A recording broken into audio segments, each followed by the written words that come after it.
the bean, mixed with the warmth of that camembert. Then we've got the pork, simply buttoned out, seasoned with a little bit of salt and pepper, fried in a small amount of butter, coated with that camembert sauce, classic combination à la française. Ah, you can't beat French cuisine. Come on, you've got to give us this one, Toya.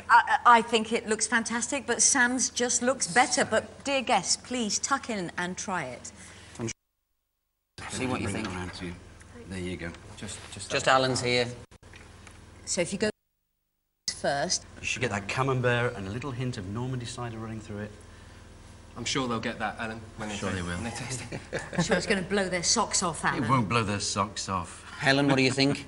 Bit of a drum roll. Lovely. Really? That's really nice. Yeah, good. Really, really Melts in the mouth. Say bon. Really Good, nice. tender. And all the flavours work well together. I like the. I can taste the garlic, but Yeah, Can you? it's running through the beans. Good. No, no. Dylan? Very nice. It's like very garlicky, isn't it? Looks nice and tastes nice. Good. OK, That's what we Sam, like. well, describe your wonderful dish, which I think looks very beautiful. Yes, three stages. Okay, we've made the sauerkraut, the homemade sort of sauerkraut, which is onion, cabbage, and just let it sweat with a little bit of butter. Okay, then I added some white wine vinegar just to give it that tart edge, and that's the sauerkraut. The pork I marinated briefly with sage, garlic, caraway seed, and then into a hot pan, and then seal that into the oven. 15 minutes later, took it out, and then made the sauce, which is white wine into the pan. Let that reduce down, a little bit of sour cream, there's the sauce, and then those gorgeous-looking dumplings.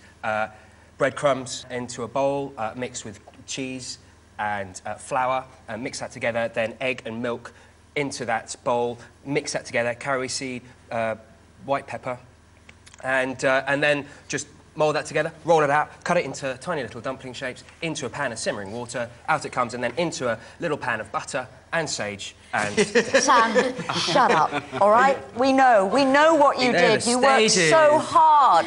OK. And I'm sweating. Jump in, please tuck in and enjoy.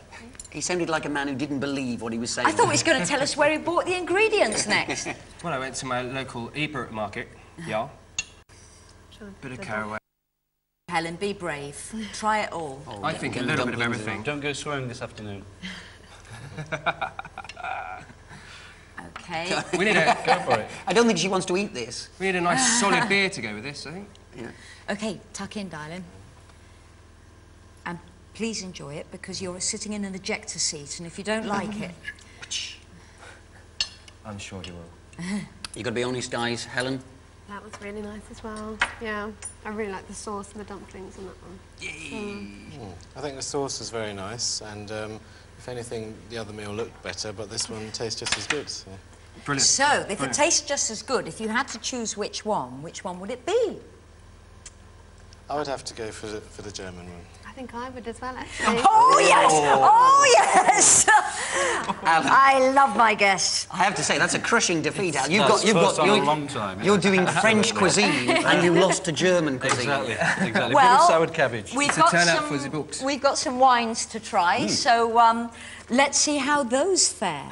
OK, then, this is from an estate facing southeast in the foothills. This light, aromatic wine is full of fruit and produces virtually no tannin, so it shouldn't cling to the inside of your mouth. The nose is both black and red cherries and a delightful taste of damsons. The finish is soft and fresh. So, see what you think of that. I'm on mine, thanks, Al. Let's have that. Pretty good. Very gentle, isn't it? It is. Subtle Very and light, fruity. very summery.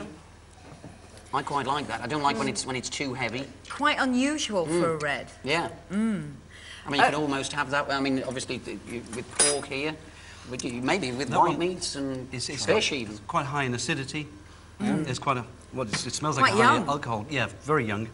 Quite high in alcohol content. OK, well, we have another wine for you to try, and this wine is, again, it's a nice, light wine, best served slightly chilled, deep purple in colour, with aromas of ripe plums, red currants, loganberries. And for those with a well-developed olfactory sense, it has fried bacon. But no doubt Alan Coxon can find many more things in there, like old shoes and leather boots. The medium-bodied, refreshing taste has a good intensity of flavours and leads to a seductively balanced finish. So, Helen, how is that? Because you like your wine, don't you? Yeah, that's quite light. Yeah. It's very fresh. It's a summer wine, even slightly chilled. nothing wrong with that. Yeah. As a, Quite unusual for a red wine to be chilled, isn't Well, it? Which one would you prefer? That'd work. It's quite quaffable.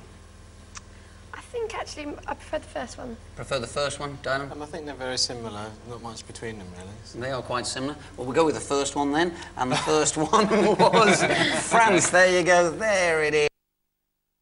Of course, there it is. Can you see that? There it is. Look, where are you? There you go. And this is the Domaine de Bionnet 2005 from Oddbins at a seductive £7.29.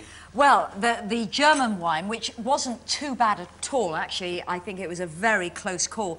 There is a 2002 Dornfelder Liggenfelder from Oddbins at an efficient £7.49, and very quaffable that is too.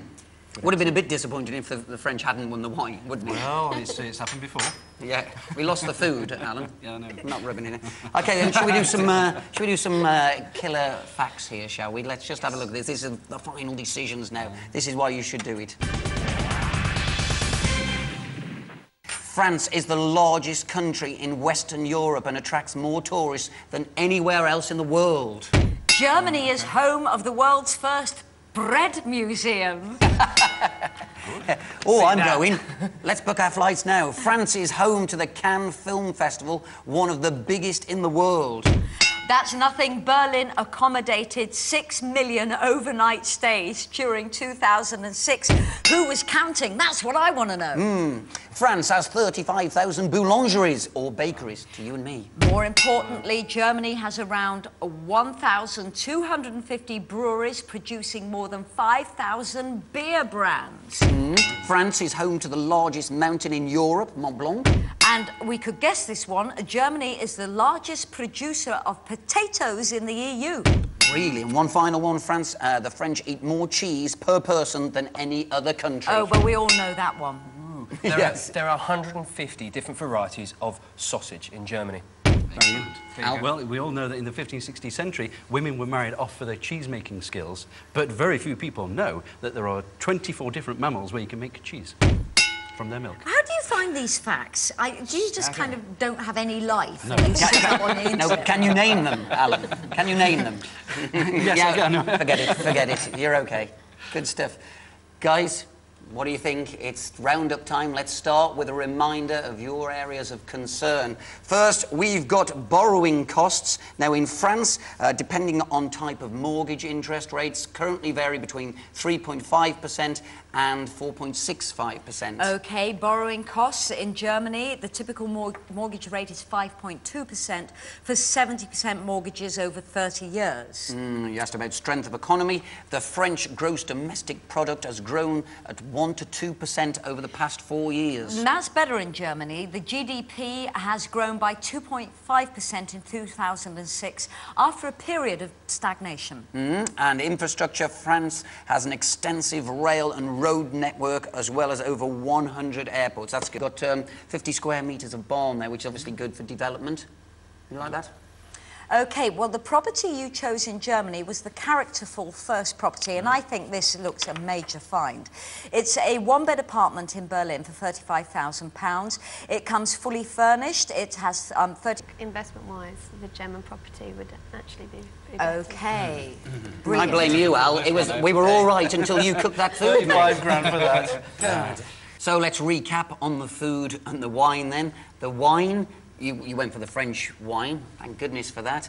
But the food, rather disappointing, Alan. We're never going to let you live this down, my friend. Very disappointing. You went for the German food. I blame Alan. Do we all blame Alan? No. German is worth investing in.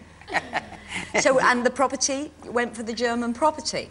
Yeah, so it's in the balance, isn't it? So this is what it's all been about.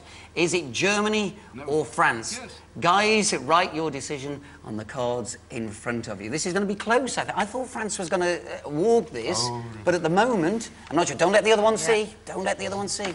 Are you ready?